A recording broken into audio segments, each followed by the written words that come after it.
Earthling Ed, who is one of my favorite creators, made a video on the H3H3 podcast. I used to love the show H3 and I love Earthling Ed. I thought this was very interesting. I've always seen Ethan talk about veganism, but it's very interesting to have someone like Earthling Ed share his thoughts on a segment. I want to show you guys something that I found to be really interesting. Ethan Klein from the H3H3 podcast was recently talking about meat on his podcast. And the conversation that he was having, I think, really shines a light on what it's like for someone who is struggling to grapple with the ethics of what it is that we do to animals. It's also super interesting because of the reactions and comments from those on Ethan's team. The podcast is comprised of different members and they all have an active involvement in the podcast. So what I want to do in today's video is analyze the clip in question, analyze what it is that Ethan says, but also analyze what it is that those on his team have to say as well. And I'll have to tell you, I'm getting fucking closer and closer to becoming a vegetarian every day because I'm just... Really? It's hurting my soul. It hurts my soul. And I'm not...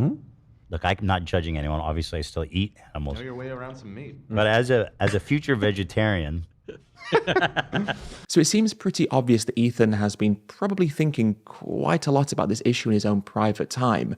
But what I think is quite notable is that he uses the phrase eating animals, which seems to suggest that he is at least beginning to make some kind of ethical connection. Now, obviously, it's important to note vegetarians still fund slaughterhouses. Exactly, and that's a point that I've brought up over and over again, is that vegetarianism, and I know that people talk a lot about this, like you shouldn't be shitting on vegetarianism, but I think it's good as a stepping stone. But wanting to become vegetarian, you're still supporting the dairy industry, which is still just as cruel, or I would argue more cruel than the meat industry. You're still supporting dairy, which still involves so much animal cruelty. So it just makes sense to use it as a stepping stone, I guess, because cheese for a lot of people is the hardest thing to give up. But veganism should always be, at the end goal. This is because all dairy cows and egg-laying hens end up in slaughterhouses when their production of milk and eggs declines. This is an important thing that Dan, who is a vegetarian who Ethan is speaking to in this clip, should also bear in mind as well. Because it's not just meat that's the problem. Dairy and eggs are the same issue. They are exploitative and immoral industries. And actually the practices that take place on dairy and egg farms every single day are among the worst that take place on any type of farm. And so really the only ethical conclusion is veganism. Exactly. And I love Dan. I mean, he is always been sort of the voice of reason on the show, but this one thing has been frustrating me, the vegan in me, every time I watched the show and every time animal rights came up, that, there was no one to push back against what Dan was saying in terms of, being vegetarian, that dairy still involves a lot of cruelty, worse cruelty, because these animals just aren't killed and tortured. They are also brutally impregnated, raped for milk, and it doesn't make sense because, 6 years ago, maybe vegan cheese was really hard to come by, but now there's literally vegan products for everything. There's really good vegan cheese. There's like almost every place, every major pizza place that I know do vegan cheese. I mean, you can get vegan cheese at most places now, which wasn't the case 6 years ago. So I know that cheese is a little bit harder to give up, but being vegetarian, it's really not doing much. I mean, it may make you seem better.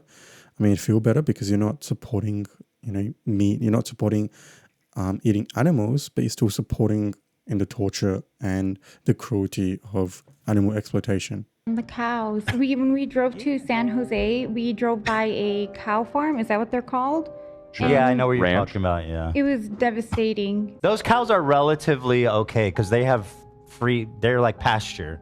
They get to roam around on the mountainside and eat grass and live a somewhat normal life. They didn't look so happy and lively, but I don't think but I'm happy to hear that. There are two types of ranches that you'll see driving through California. Yeah. The ones that you're describing, Ethan, yeah, you'll just see cows on the hillside, and you're right. That seems like a relatively good life.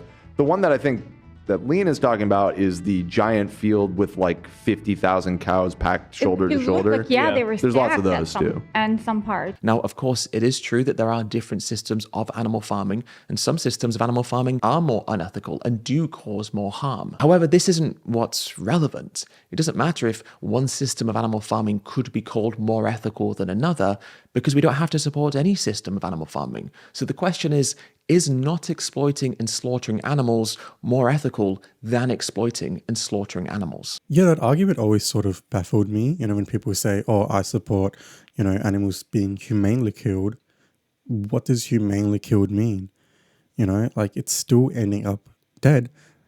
Is it really humane? Is that a humane way to murder someone? Like even legally, this has always like fascinated me in America with the death penalty, the way they inflict the death penalty, like through either electric chair or, lethal injection.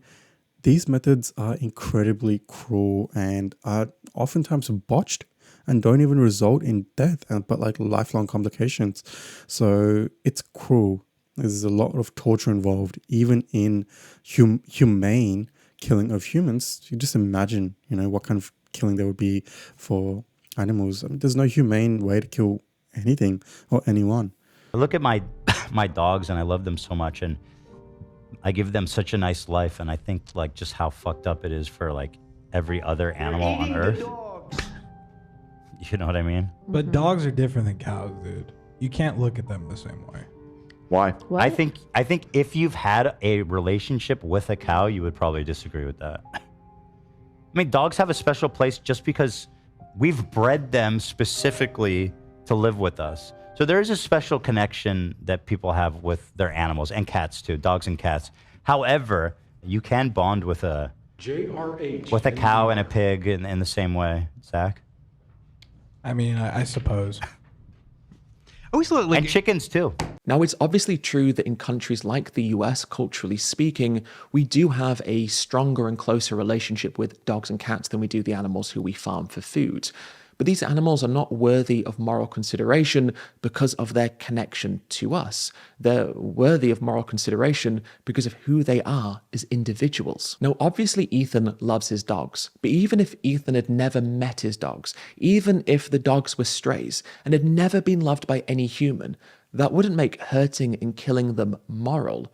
A non-human animal does not need to have established a connection with us to deserve the right to their own body and life. But Ethan is absolutely right that when we spend time with animals like cows and chickens and pigs, we recognize that they are individuals, that they have personalities, likes and dislikes, that they have idiosyncratic behaviors that make them the individuals who they are. And so Ethan touches upon a really important point, which is that we don't look upon the animals we farm in the same way that we do the animals who we love in our homes. Yet there is no moral difference between these animals. The only difference is our perception, which is defined by our cultural attitudes. Yet culture doesn't determine what is moral. So just because culturally we may view dogs and pigs differently doesn't mean that ethically it's okay to kill pigs. What it means is that we need to update our cultural attitudes. All their meat arrived. Yeah, thank you. I ordered 2 sides of steak.